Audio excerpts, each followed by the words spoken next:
Hi. Hey. How are you? Sorry, I'm like trying to get this all set up because I like attempted to style my bookshelves and I'm just like, No, that's always a mistake. it's it was a good idea in theory. And then I was like, oh, I have so many books that are so pretty that I want to show off. So quickly. We can see that like I put Electric Air up in the background right there, like super surreptitiously. There's a couple of like favorites, and I pulled Emily's book, Wicked Saints, is over here, and yeah, like I made an attempt. I just like grabbed random copies of Electric Air. I have this like huge box of them. I'm gonna show you and anyone else who's already here early. Fucking look. Oh my god. Oh, that's amazing though. I don't need that many copies of Electric Air. I really don't. Well, I mean, friends and family might. Never know. No, they can buy them. They can buy the book, frankly. Brutal. Mine is stuck at the office because the original plan was for me to run back on Tuesday and spend like half a day in the office on Tuesday and then go to the Strand. So I have my galley, but I don't have the hardcover. Honestly, it's like the same. I'm very sad about this, but I do have all my notes, and what I couldn't find is the original thread of questions, which I don't know if you copied. I just texted it to you. Is that the new one or the Oh, that's the new one. Sorry. Oh, you might have to scroll back through all of my like vain retweets of random people's comments. It's okay. The original thread. I'm sure I went through all my mentions and tried to like search for it and couldn't find it. So it must be like buried under like retweets and retweets. Hold on, let me see if I can find it. Sorry, everybody who's already here. We're like having some time. We do. I do want to say we Instagram Live will kick us off after 60 minutes. So if you want to just dive. Okay, let's just dive maybe into if you have like questions and we don't get to them, like throw them in the chat because we can see you guys down there. Yeah. So we'll hopefully get to them. Maybe wait until the Q&A section because I'm worried that we'll like miss it otherwise. Yeah, for sure. Yeah. And I have the runs that were on Twitter, so we're good to go. Perfect. You ready? Yeah. Okay. Well, hi everybody. So I'm Christina Orlando. I'm the books editor for Tor.com. I'm so excited to talk to you about The Electric Heir, which was a roller coaster of emotions.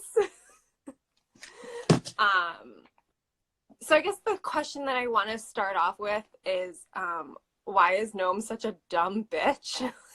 Good question. Wow, we were all asking that ourselves, that one. There were some questionable choices.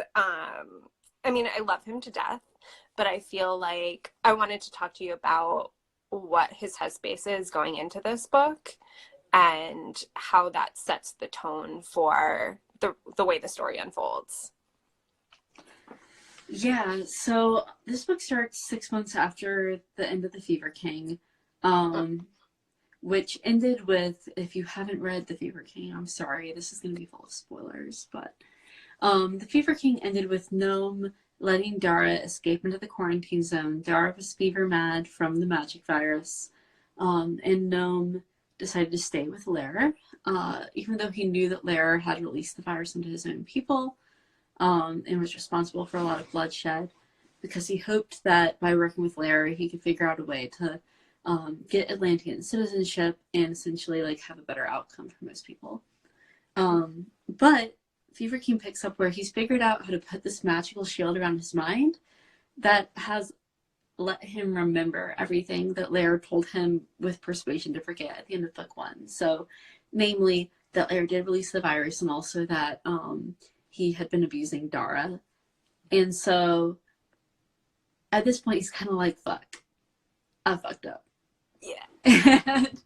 And, which, like, yeah, is a little bit of an understatement. No, I'm sorry.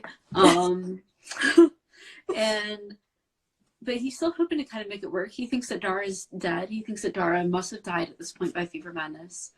And so he's hoping that he can find some way to defeat Lair. At this point, this early in the game, he's thinking that he can find some kind of evidence using technopathy, his magic over technology, to expose Lair and prove that Lair has been infecting people on purpose, and get people to like sympathize with his plan to bring Lair down. But then obviously it turns out that Dara's still alive, and Dara shows up and is kind of pissed at Gnome, understandably, and everything goes to shit. Yeah, everything goes to shit. Understatement. But I think that just goes to prove the point that there's so much grayness, like moral grayness in both of the books. And I think that comes to light more in this book. There's no good guys and bad guys. Everyone brings a lot of baggage to the table. Do you want to talk a little bit about how you went about dealing with that and dealing with it in a sensitive way and making your characters complex but also empathetic? Because they're all sort of, there's a lot of stuff going on. There's a lot of emotional stuff going on. Yeah, you're not.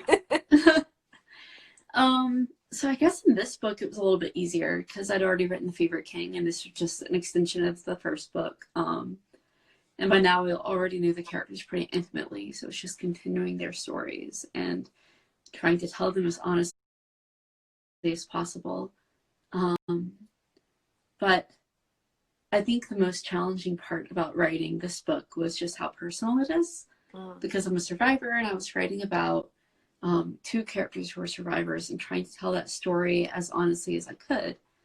And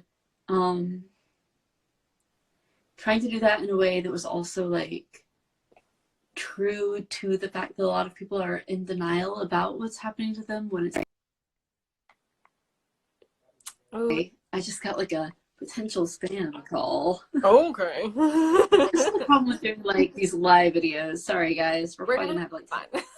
Yeah. You know, New York's just gonna like lock down for coronavirus. It's okay. Whatever, we're all gonna die. Anyway, sorry. Keeping it positive. It's two people with anxiety disorders trying to have a book launch during a pandemic.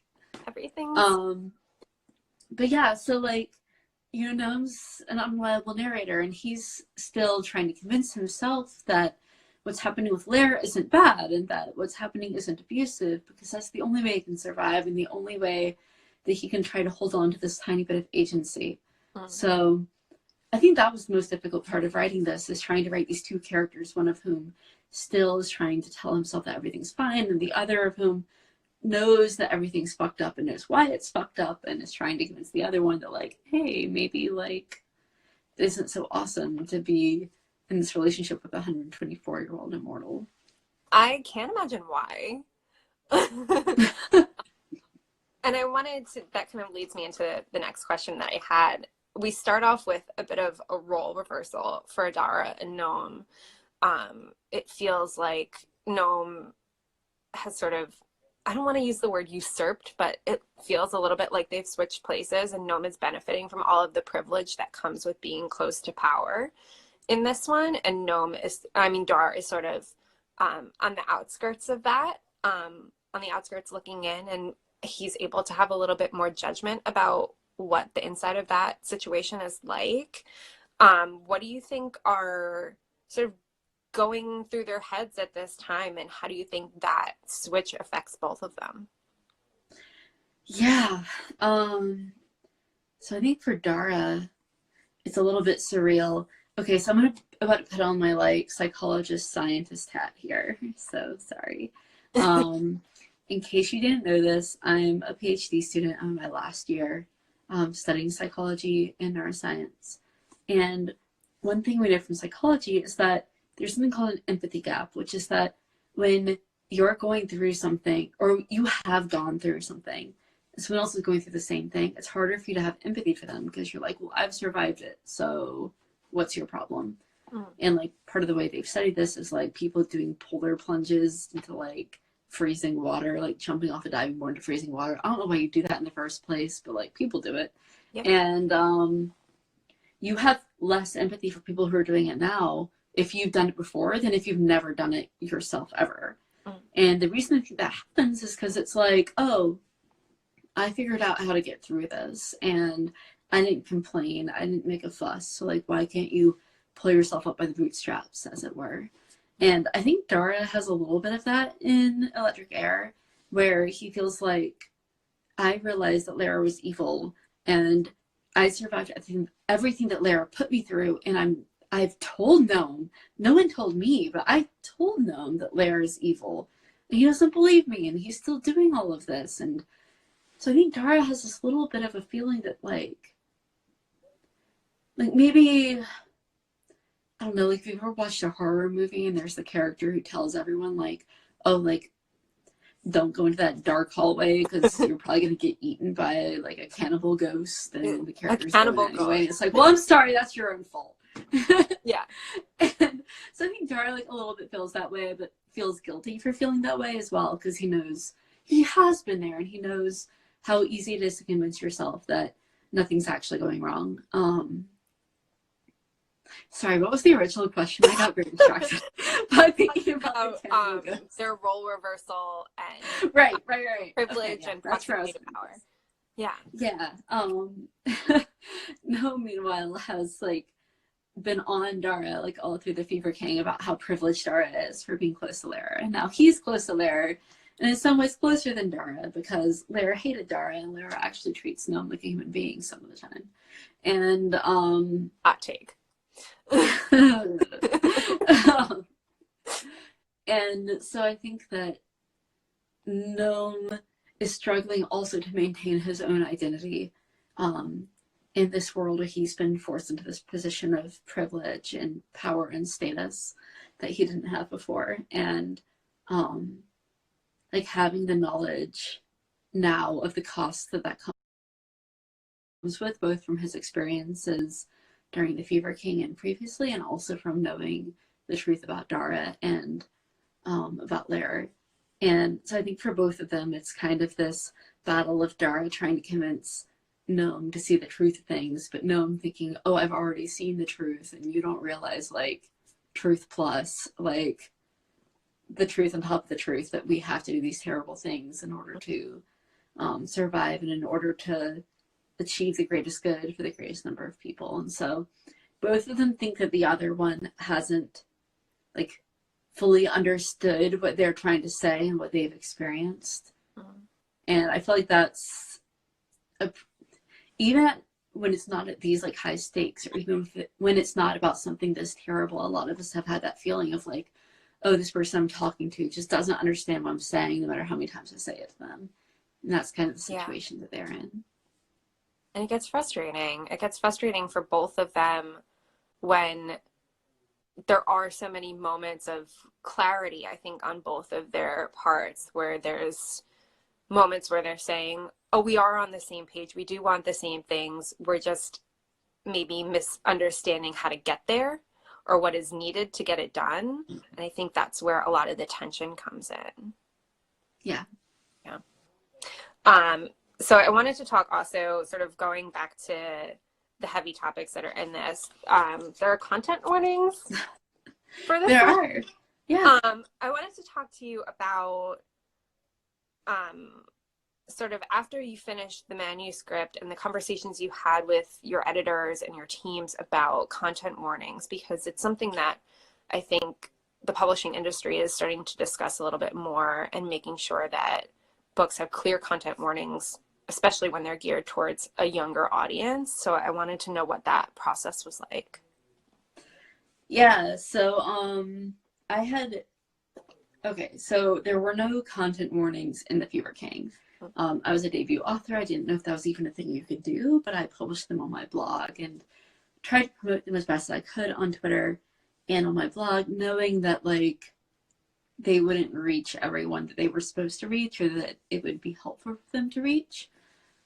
So when the Electric Heir came out, I felt like I'd established myself with my publisher, and I'd established some kind of social media presence, and I knew that when I published on social media, they would reach a greater number of people than they have at the Fever King. But I also knew that like they wouldn't be read by even the majority of the people who are reading the book. So I had asked my publisher if it would be okay to publish them. And they'd said like kind of a tentative yes. And well, at the time I had read it as like a firm yes. And so I posted on Twitter about how we were definitely doing this thing. And then my editor was like, oh, I'm so happy that everyone on Twitter was really excited about content warnings. So like, yeah, let's go forward. At which point I simultaneously realized like, oh, was that not a yes? Like You earlier? leaked it. Right, but like also great, awesome, cool. I'm glad that I don't have to eat my words. Yeah. So we were able to publish the content warnings in like for a shortened version of the book. I had a much longer version in the book originally that was similar to what's on my blog now, but it was too lengthy for the book itself. So we ended up having like a truncated version in the book and a link to the blog. And I think that, so as somebody with a phobia, I'm like pathologically afraid of vomit. Once upon a time, I couldn't read the word vomit. I made my dad, who's in this chat right now. Hi, Dad. Hi, Dad. I made my dad read all of the Harry Potter books before I read them, so that he would like let me know if there was any vomit in them, because I couldn't read them if there was vomit. That's adorable. I know. I mean, it was not adorable for me because I wanted to read them like the moment they came out. No, I had to wait for like my slow dad to read this entire like 800-page book and tell me if there was puke. But no, it was great. And I don't know how I would have been able to read those books, which were some of my favorite at the time, if my dad hadn't been there to let me know which chapters to skip or which chapters to like go into with the awareness that there was puke in those chapters. So I kind of knew what I was getting into. And I wanted to provide that for people and readers who had experienced sexual violence or other kinds of trauma or had other kinds of phobias, so they would know in the book what to expect, so they could be prepared. And it wasn't that I didn't read Harry Potter or read these books with vomit in them. It was that I read them and I knew it was coming, so it wasn't quite as horrible. And it was important to me to make sure that that was available for readers, given that the content of Fever King and especially Electric Heir is so dark. Yeah. Did you see Ryan's question? I did not. What did he say? Okay, so do you have advice for authors who are looking to have those conversations and possibly include content warning in their work in terms of how to have that conversation with the team and with the readers? Yeah, so I don't remember exactly what I said to my publisher, and if this is Ryan LaSala, I can send you the email that I sent my publisher so that you know. But if I recall correctly, it was pretty much saying that like I had gotten a really good response on my first book to including content warnings on my blog, and that I felt as if when phrased correctly, it wasn't spoilery, and if anything, it made people who would have been wary of reading the book without content warnings more willing to read a book because they knew what they were getting into. This would reach a larger audience and make that audience more likely to actually have an enjoyable experience with the book and recommend it to their friends if they knew that like it had this kind of content going into it and they were able to have a positive experience. So like kind of, I'm lucky that my publisher was like already the kind of publisher that was on board with this stuff and like very experimental and very willing to listen to authors' suggestions. But even so, like phrasing it in a way that makes it clear, like this is how it will make you more money by like making more people read the book and more people share the book, I felt was like the safest path forward. That's beautiful. And I hope that that trend continues. I think, you know, it's a conversation that we've only just started having, but maybe we should have had 10 years ago. Yeah. So let's hope that like setting the bar a little bit. I wanted to talk about the women of this story, particularly Ames and Claire, who is a new character in Electric Heir. Obviously, a lot of this is centered on the boys, but the women really come through in a big way. I wanted to talk to you about how you went about crafting them and the important role that women play in this story. Yeah, so Ames is one of my favorite characters in Electric Heir and in Fever King, but like especially in Electric Heir where I feel like she really shines.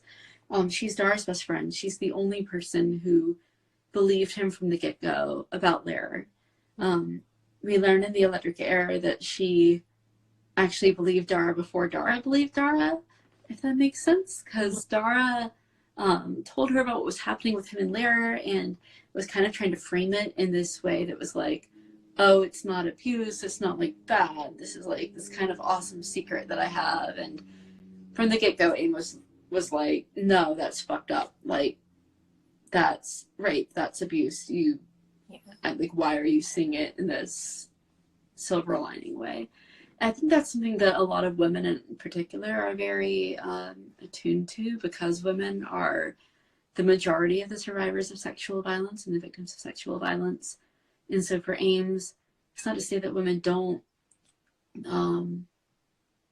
make excuses to themselves, because of course they do, but maybe it's more visible when you're coming from a position that you're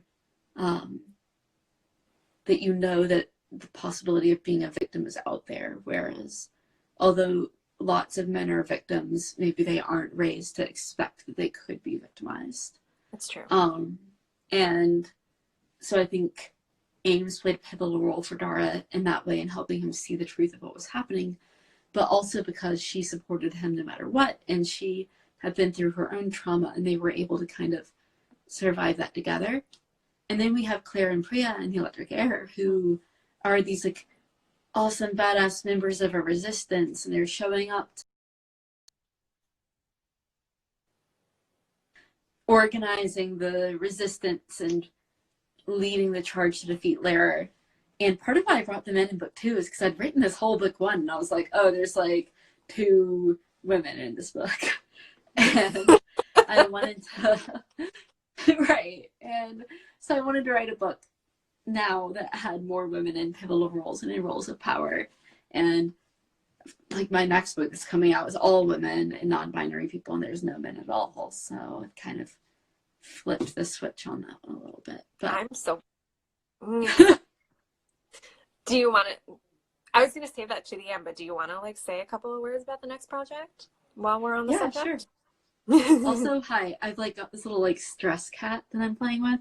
Oh, So sorry if this is distracting, but he's helping me right now. I'm very socially anxious, so you do what you need to do. That's why I have a cup of hot tea, because this is my bag. Good. We'll be set. So the next book is called A Lesson in Inventions. It's coming out from Delacorte with Penguin Random House in summer 2021. And it's about this girl who was responsible for the death of her ex-girlfriend.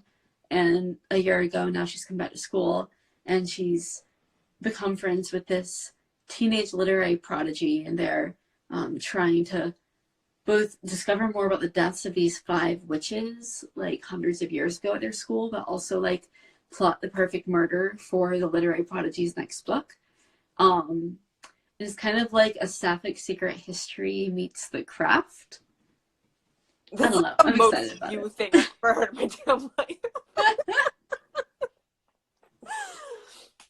And importantly, no men at all. No he, him pronouns, no men, no male composers, no male fashion designers or authors, nothing. Just women and non-binary people the whole book long. There's something really beautiful about that. I think a lot about authors these days. It's this book and Ryan's book and Sarah Gailey and Allie Newitz, who are creating like queer utopias. And Dan Levy, who does Schitt's Creek, has talked about like creating a world that's realistic, but also just like homophobia doesn't exist. Did you want to talk about the role of queerness in your stories? Definitely. And like especially in Fever King Electric Heir. Yeah. I have said on Twitter and other social media a million times that there are no straight people in these books at all. And I stand by that. I will die on that hill. I made as many people queer as I could explicitly in the book whenever it would like come up. But like author canon, they're all gay. And, or trans or ace, right? And the for me, that was partly because I read all these books where everyone was cisgender and straight by default. And that was like sort of fine for a while. And then like we got some gay characters, like maybe one gay character, maybe two. Oh, like it's a really progressive book if it has 5. And I felt like there was no reason not to have a book where everyone was gay. And for that not to be something that like was driving the plot, and for it just to be an incidental fact. The same way that like you could read, I don't know, I'm looking at my shelves right now. Any of these books, to be honest. The same way that you could read Game of Thrones and everyone is straight and everyone is cisgender. Yeah. And I wanted to write a book where it was just as accepted and just as normal for everyone to be queer. And I did have a friend who was a critique partner at the time tell me that no publisher would buy this book because it was unrealistic that everyone would be queer. And even if I self-published it and people read it, it was just like, no one would believe it. And shouldn't I have a few straight characters? And wouldn't it just read like fan fiction if everyone was queer? And honestly, if a fan fiction world is a world in which everyone's gay, then I would love to live in that world. But also, like, I went to an arts high school where everyone fucking was gay. Like, I'm sorry. We travel in packs. It was my reality. It's just not, it's not realistic to me for everyone to be straight.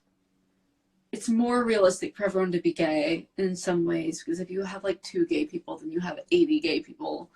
And I just really loved writing a book in which that was the case, and in which queer characters didn't have to worry that there would be like stealth homophobia coming out from like the reads to surprise them. It was just everyone was gay or bi or queer or trans, and that was it. And they were normal and they were accepted, and it was a dystopia, but it was a dystopia in which being gay was fine. Yeah. To that point, like my group in real life, we have a token cishet.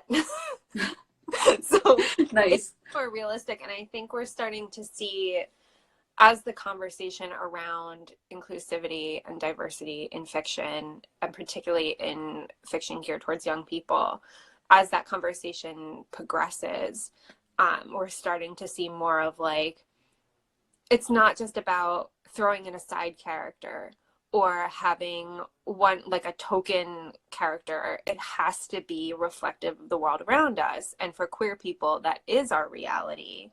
And that's not to say that, you know, it's an exclusive thing at all, but it just is, it's found family. And I think that theme runs really clear in Electric Heir, the group of Dara and Gnome and Ames and their level 4 group, I think, are found family in a lot of ways, even though they're really fucked up and there's a lot of baggage going on, but they take care of each other a lot. Yeah, no, I agree. It was fun to write them. It was fun to like write a group that was similar in some ways to the group of friends I had in college and the group of friends I had in high school that were all queer kids. And you know, if you couldn't rely on straight people at your college, or you couldn't rely on like your family or your friends from childhood, you could at least rely on these other queers. Mm-hmm. For sure. This kind of brings me, now that we're talking about your arts college, I wrote a note that says, is this series just a flex for your Russian lit knowledge? Shut the fuck up. I hate you. No, a lesson in inventions is a flex for my lit knowledge. Okay. This is just it's a mini flex. Like a low power mode pop up. This is just a flex for like my virology knowledge and also my Tolstoy knowledge. Yeah. Yeah.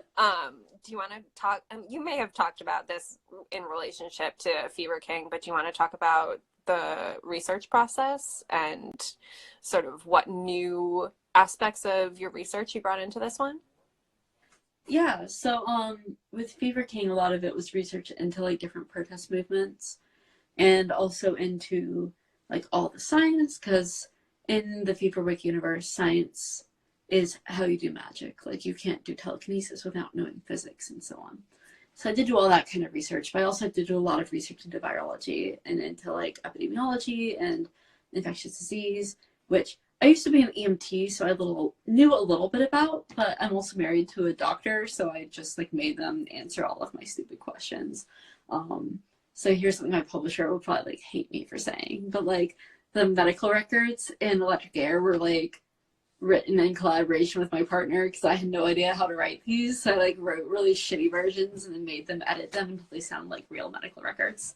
So that was a lot of fun, but also like I think there's still research that you have to do into things that you've experienced. There's still research you have to do into like parts of the Korean experience or like the Jewish experience or the survivor experience to make sure that you're accurately representing if not all experiences, because no experience is monolith, but like some subset of those experiences as accurately as you can, whether you share them or not.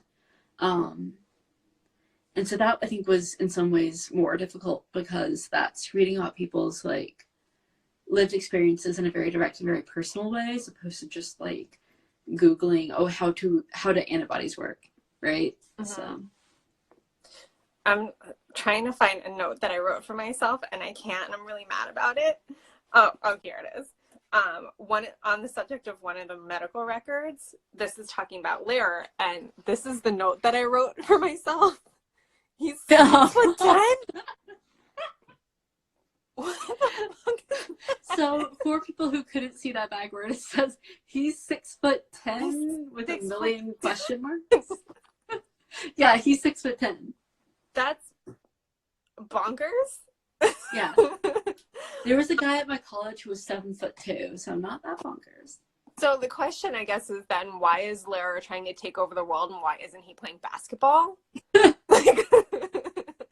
I mean, that's like honestly a great question. I feel like it's because he has like persuasion, so he has this ability to make people do whatever he wanted, and he was like, well, I could play basketball, but all I would have to do would be persuade people to let me on their team and then persuade them to just let me make all of the goals, whether I was good at the sport or not. Whereas politics, it's like, I can't persuade mass amounts of people, so maybe more complicated. He doesn't like to do things the easy way. I don't know. I don't have like a good reason. He should have played basketball, honestly. Yeah. There was a question about how tall Dara and Noam are also, if you want to answer that. What about it? How tall are Dara and Noam? Oh, Dara's 5'9" and Noam is 6'2". That's canon. Very important information. Super important. For their Tinder profiles. What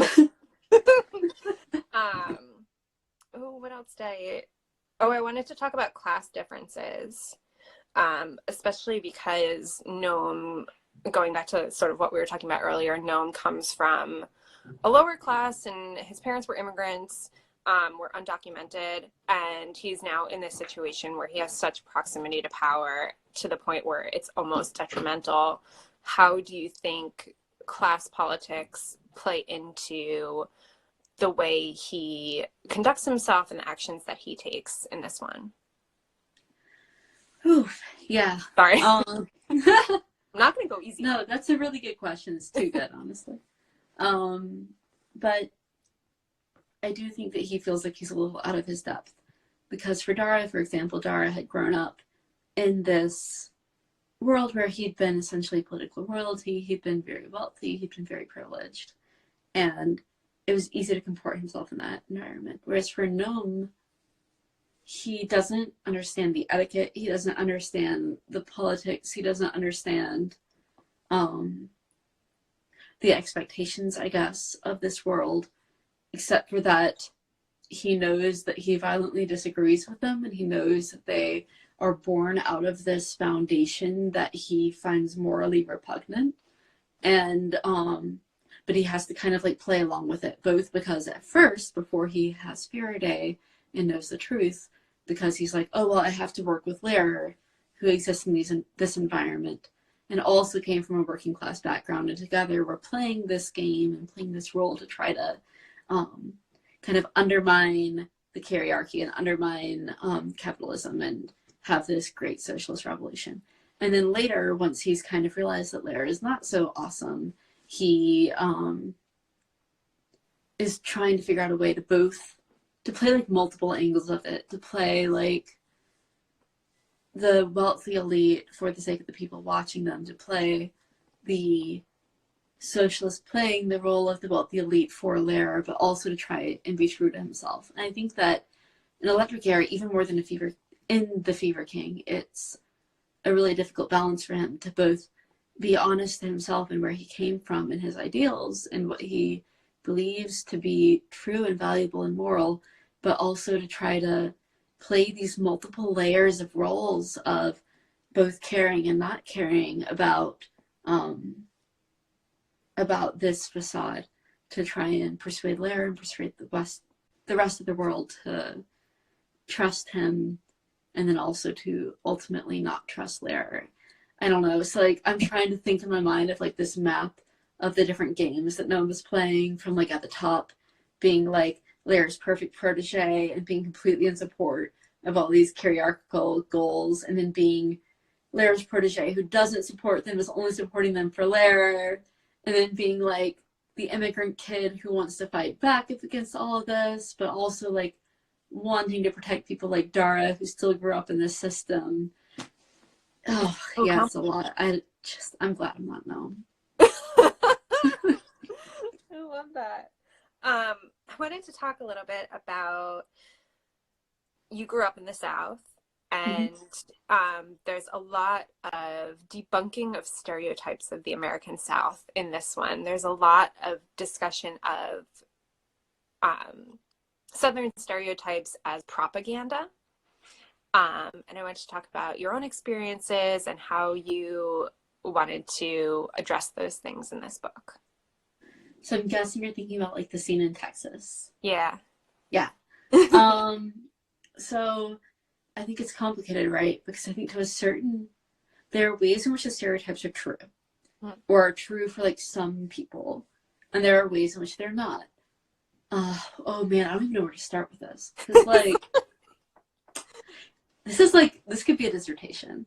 But so the ways in which they are true, like racism, homophobia, sexism, yes, all of these things exist at all strata of American and honestly global experience, and they're especially true to some degree in the South, where at least it's easier or more socially allowed or socially sanctioned to express these beliefs. However, I think, having lived in both the South and in the North and in the Midwest and abroad in Sweden and China, it's like, it's not that these things don't exist in these other places. It's that they exist in this more subtle way. They kind of like seep up from underground and influence everything in these like more insidious ways. And they aren't named for what they are, which can make it more difficult as somebody experiencing those kinds of biases to combat them. Because you end up in this kind of situation where it's like, you're trying to explain that something is homophobia or transphobia or racism, and the person who has like made that comment or that you're making this argument to doesn't get it, because it's not the kind of like homophobia or sexism or racism or anti-Semitism or whatever that they have seen like propagated as like the example of like what this is. It's not like the KKK member or like the, you know, like what's that church, like that super like anti-homophobic Westboro Baptist Church. It's not like Westboro Baptist Church being like, oh, you're going to hell. It's something like subtler than that. And so it can feel very gaslighty to try to explain to these people that what they're saying or what they're supporting is prejudiced and bigoted, when it's not this like super cut and dry black and white bigotry. And so that can be really difficult. And I think that that's more common in the North and the Midwest and internationally than the kind of stuff that you see in the South. And that can be more frustrating to experience, for me anyway, because at least in the South, it was easy to be like, well, those people are bigots and these people are not. And the people who are not were like super woke about it and like super open-minded and super tolerant. And it was very like frowned upon, at least in my social circles, to be anything else, whereas that kind of gets blurred together more in other places. But then on the other hand, kind of on top of that, there's the experience of being marginalized in either of these places, which is kind of connected, where it's like you can experience these more explicit forms of bigotry in the South, for example, but there's also like in the South, there's tons of people who are queer or who are Jewish or who are Black.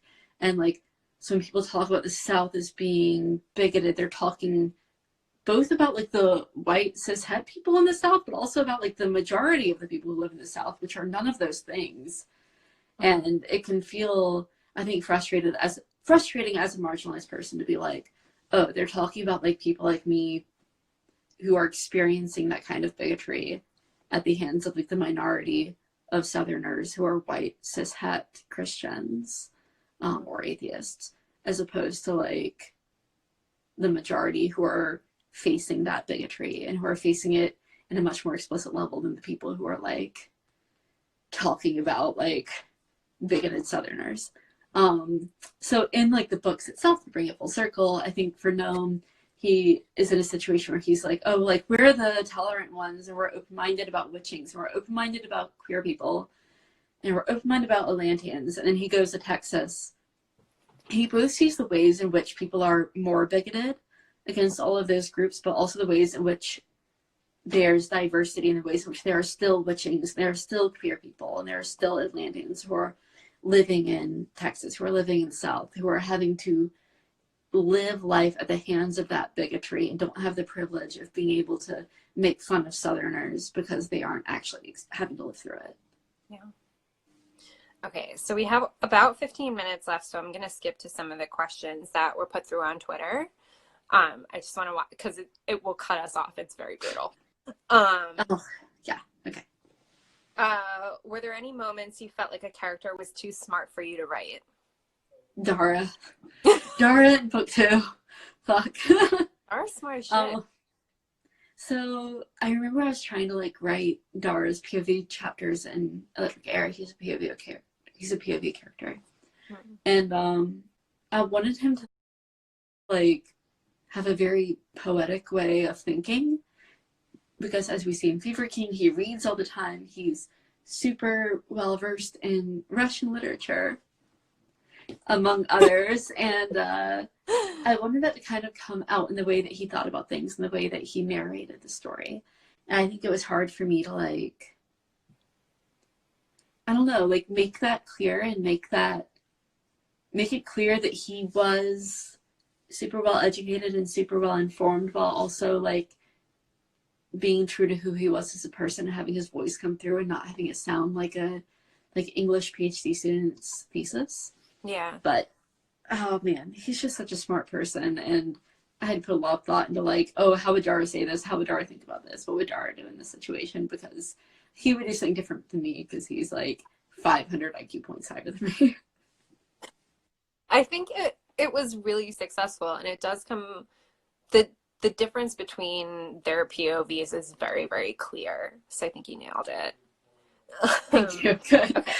Okay. If you could give your characters a piece of advice, what would it be?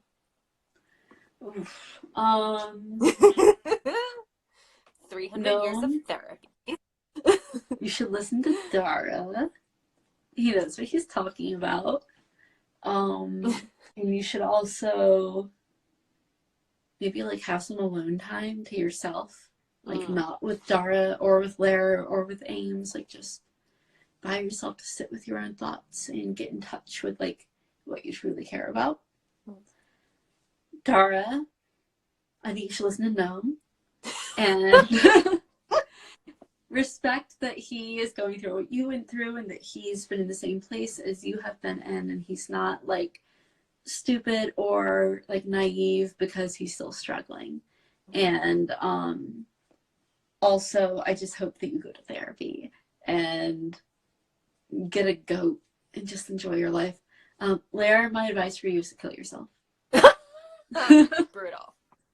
No bullshit. It is what it is. One of the questions was, will Dara ever get a goat? Ooh, I like that. I don't know. Like, I think maybe eventually. So in my headcanon, they stay in Durham after Electric Heir for a while, but like maybe they end up like turning 40 and moving out to Asheville and having a little farm with some goats and some kids. Here's my headcanon is Dara meets Ronan Lynch from the Raven Boys, who has a farm and is hella extreme farmer. Um, and they have goats. I mean, not like I like dating, right. right? Like they're farmer buddies. Right. They're friends and they have goats together. Yeah. I like that. Or yeah, like, or they both volunteer at some kind of, goat sanctuary. Yes. Oh, I love that. Oh, I want that for them. I want them to like care for things. Yeah, and like Dara has his house plants. He would give Vernon some house plants. Yeah. I wrote a note that Dara is a plant gay. He is a plant gay, Jesus. So am I, Dara. I understand. I love that about him. If you had magic, what would yours be? What would your presenting power be? What I wanted to be, or what would it be? Both. I want it to be. I want it to be mind control, because because literally, like, you would have every power in the whole world because you could force people to do things for you. So you could like force people to use their powers for you. Like, oh, you're cold and you want a fire, like force a pyromancer to make a fire for you. So mind control. Okay. What do I think I would actually have? Probably some like magic procrastination ability where I could procrastinate like much more effectively than anyone else and get much less work done than anyone else. That's valid, and I feel like we all sympathize with that. I love that so much. Will you write more about Noam and Dara's world at any point? Yeah. So like for my pre-order campaign, which you can still sign up for like the next 4 hours, 3 hours and 33 minutes anyway. So I'm writing like a post-Electric Heir short story / novella about Noam and Dara living their lives, and you can read that. Otherwise, I don't have any explicit plans. I have like a mental plan for a book that I would write that would be like Ames POV, like because I kind of left Electric Heir a little bit open-ended in case I ever wanted to do this. Good. And like the book would be about like Texas trying to take control because there's a power vacuum in Carolina, and Ames like being the point of view character trying to convince Noam to run for office because she knows about and doesn't like the person who's actually running for chancellor for the Progressive Party. And so just be like them trying to like maintain autonomy in the face of Texan imperialism. That's amazing. There's a lot of love for Ames going on. I love Ames so much. I also love Ames. I want her to be like my best friend or roommate or something. Yeah. I don't think you can be best friends and roommates because you'll hate each other eventually if you're roommates. Yeah. I want her wardrobe. I was going through the webtoon, and the way that she's drawn is like sick. Like the wardrobe is just sick. Oh my god, Sarah gave her like this green ombre hair. Yeah. And I'm like, how do I like could I just take the webtoon into a hairstylist and be like, give me this? I think you should, honestly. I think I should. Yeah. Do you want to talk about happily ever afters? Yeah. Okay. Without giving too much away, because as we said, you left the ending open-ended. But do you want to talk about possible happiness? So here's my like headcanon for happy ever after that I came up with my dear friend Emily Martin, who I don't know is watching this or not, but hi Emily if you are. Which is that Dara really wants to get married, and Noam doesn't really take marriage very seriously because he's an anti-capitalist and thinks marriage is just like a institution of capitalism and like society. But Dara really wants to like have this and wants to settle down and have kids or whatever. And he keeps hinting at this to Noam, who keeps just kind of like ignoring it and thinking it's a joke because Noam's oblivious as always, even in the happily ever after. And Dara like has this whole conversation with Ames about it where he's like, I just don't understand like why no one will propose. Is there something wrong with me? Does he not really love me? Is there like, I don't know, Dara goes into this insecurity spiral. Anyway, then on Dara's 30th birthday, Noam takes him on this trip to like the mountains to look at the stars, and then proposes because at one point Ames had like pointed out to Noam that like Dara really wanted him to propose, and Noam was like, well, why can't Dara propose?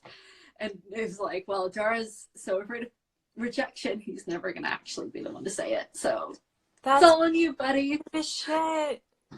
Oh, I want that for them. I know, I do too. Make it goats and adopt children and live forever. Yeah. Okay, I'm gonna ask you my favorite question to ask people. Okay. Which is, what advice would you give to your 14-year-old self? Yeah.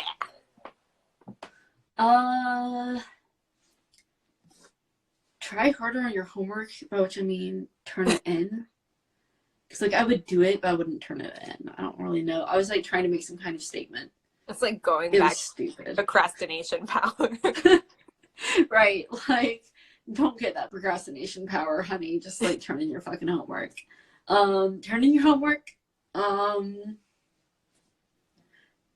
Write more. I mean, I wrote a lot. I wrote all the time. But, like, maybe try and get something published.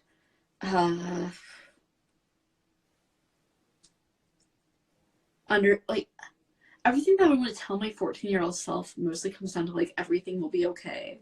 Yeah. Like, because at 14, I was still being abused by my abuser. And so, like, most of what I want to say is just, like, hang in there. Because I can't really say, like, tell somebody because, like, I did. And it didn't work out for me. Right. So I just want to be like, you know, it'll be all right. Like, there's many years of your life past being 14 and even past being 18 or 20 or 25. Like, just be strong and trust yourself more than anyone else. Trust that you're smart and trust that you're a good person, and, you know, be wary of other people, but also, like, give yourself permission to love the right people in the right way when they come along. For sure. And you are in a place of such success and beauty and joy. And I'm so excited for people to read this book. It really, it was a wild ride, but so cathartic, I think, in a lot of ways. I think all of the loose ends feel tied up as much as they possibly can be. And I'm just so excited for you, and I'm so excited for the rest of your journey. Me too. One thing I want to say before we hang up, which is about the ending, because I've been holding on to this for, like, weeks because I didn't want to spoil the ending. If you have not read The Electric Heir yet, you should plug your ears or leave the chat or something, so it would, like, spoil the ending big time. So in the ending, Lair does not die. He is arrested and presumably goes to trial, but he doesn't die, which I think is, like, what is usually expected from an ending in a big sci-fi fantasy book. And in fact, when I was editing it with my editor, they were like, why does the Lair die? And for me, it's because, for the most part, this book was about survivors and writing for survivors and trying to write, like, an honest, true experience for survivors. And for most of us, or at least for me, I don't know, maybe you're, like, insanely lucky. Your abuser doesn't get executed at the end of all of this, right? Like, your abuser doesn't die. Your rapist doesn't get, like, hung up, like, on a noose before the whole city. Like, they maybe go to jail, but honestly, probably they don't. Like, they go about the rest of their lives, and it's mostly normal for them, and you have to find a way to live with it. And I wanted to write a story in which the abuser didn't die, in which the characters had to find a way to go on living, knowing that their abuser was still out there, and that maybe they were facing some kind of consequence for their actions, but it wasn't death. It wasn't the big fantasy climax. And for me, because the book was so much about survivorship, that felt more important to me. And it felt important to me to, like, have them be okay and have them be happy and have them have a happy ending that didn't involve, like, an unrealistic outcome for the abuser. So I just hope that people still like it despite that. Well, it really was beautiful, and I'm so excited for people to read it and go on that journey also. I hope they like it. Yeah, we'll see. You're gonna be good. All right. Well, thank you so much. You're amazing, and this was really, really great. Thank you so much for hanging out for a little bit and talking about your book. Yeah, thank you too. And now everybody gets to go buy it. Yes, and practice social distancing. Don't go within 6 feet of each other. Don't go outside. Yes. Read The Electric Heir and play video games. Yeah. All right. Thanks, everyone. I don't know how to shut this off. I don't know, because I want to be able to save it. I don't know if you Yep. have to do it because you started it. I will save it and I will send it to you. Okay, thank you. Okay. Bye. Bye.